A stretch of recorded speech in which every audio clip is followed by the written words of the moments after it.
அதையும் தவிர இவங்களுக்கு அரசாங்கத்திலிருந்து வந்த அந்த சின்ன சின்ன பிரச்சனைகள், சின்ன சின்ன உபத்திரங்கள் எல்லாமே நவம்பர் மாதம் 17ஆம் தேதி தீர்ந்துவிடும்.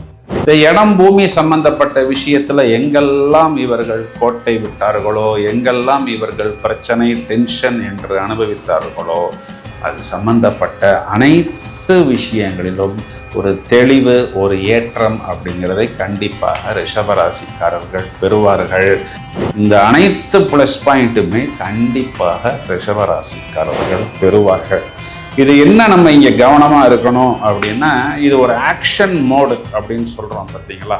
ஃபுல் ஸ்பீடில் இவர்கள் பயணிக்கக்கூடிய காலம். ஏன்னா கணவனுக்கு ரொம்ப நாளைக்கு அப்புறம் ஒரு ஜாக்பாட்டாக வருகிறது. ஏன்னா இங்கே செவ்வாய் கணவனை குறிகாட்டக்கூடிய கிரகம் ஆட்சி.